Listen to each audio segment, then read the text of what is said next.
Ada 5 perkara diriwayatkan dari Anas radhiyallahu anhu. Rasulullah sallallahu alaihi wasallam bersabda, ada 5 perbuatan yang menghapus pahala puasa, yaitu berbohong, menggunjing, mengadu domba, kemudian bersumpah palsu, dan memandang lawan jenis dengan penuh syahwat. Ini 5 perkara ini di antara perkara-perkara lain yang berurusan dengan kehidupan kita sesama manusia dalam kehidupan keseharian, itu bisa menggugurkan pahala puasa kita. Maka dalam bulan Ramadan ini, hal-hal yang sifatnya nantinya bisa menghilangkan pahala puasa, misalnya ghanimah, mengupat, mengunjing, kemudian kita iri, dengki, misalnya kan. Kemudian juga ini misalnya memandang lawan jenis lain dengan penuh syahwat. Hari ini kita berharap, besok kita udah mulai puasa jamaah yang mulia. Kita berharap kepada kita semua, umat Islam, khususnya yang di Banda Aceh, berpakaianlah dengan pakaian yang baik, sesuai dengan standar pakaian yang Islami. Baik laki-laki maupun perempuan, berpakaianlah dengan pakaian yang menutup aurat dengan sempurna. Hari ini kita melihat anak-anak muda kita, ya, tiap hari di jalan, di kafe dan di mana-mana asik mereka dengan bangga membuka auratnya di hadapan orang lain dengan celana puntung, celana pendek yang ya menyata pegah bahasa Aceh yang hanadeh cik murat leh. Ya. Ilu puntum uwe bak kafe dan sebagainya. Ini kalau dilihat oleh perempuan atau kita sendiri sesama laki-laki melihat ini aurat. Ini bisa menggugurkan, menghilangkan pahala puasa kita. Juga yang perempuan, misalnya silakan berpakaian yang betul-betul pakaian yang menutup aurat dengan sempurna. Kami juga berharap kepada mahasiswa kami dari mahasiswa UIN Araniri, jangan sekali-sekali memakai celana puntung, ya, celana pendek yang mengombarkan aurat kemana-mana di hadapan khalayak masyarakat ramai. Baik di pasar dimanapun Anda berada, silakan berpakaian dengan menutup aurat.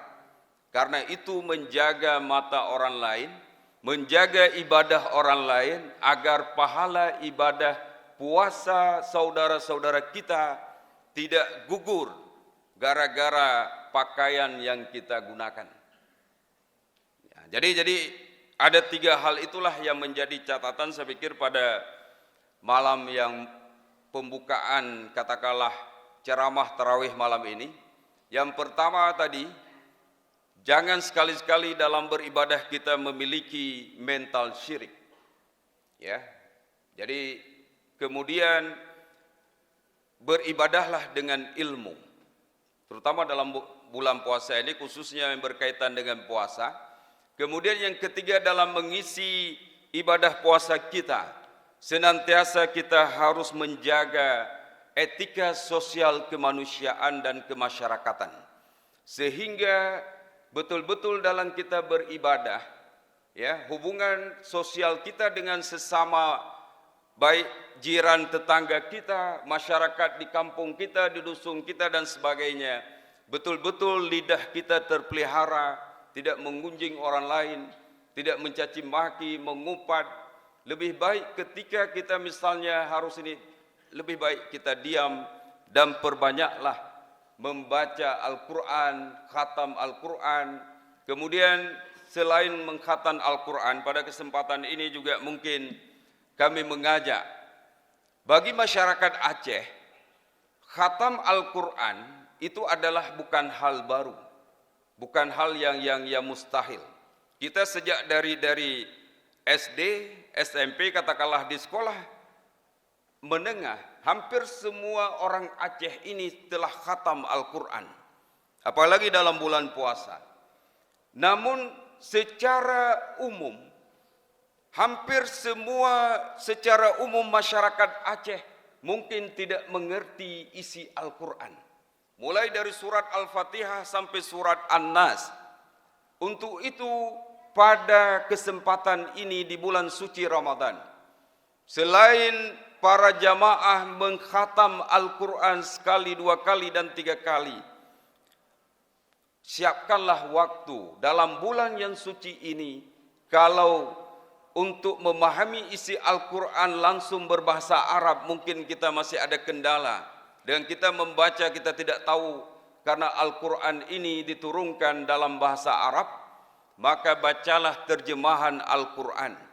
Minimal sekali dalam hidup kita, kita telah membaca terjemahan Al-Quran dari surat Al-Fatihah sampai surat An-Nas, kita tahu isinya, dan itu menjadi pegangan pedoman hidup bagi kita.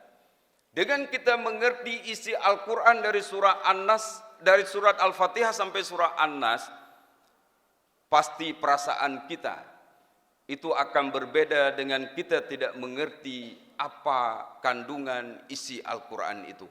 Maka pada kesempatan ini kami berharap isilah selain dengan mengkhatam Al-Quran, tadarus Al-Quran, maka pelajari, bacalah terjemahan Al-Quran minimal 1 kali dalam hidup kita, kita telah memahami isi Al-Quran.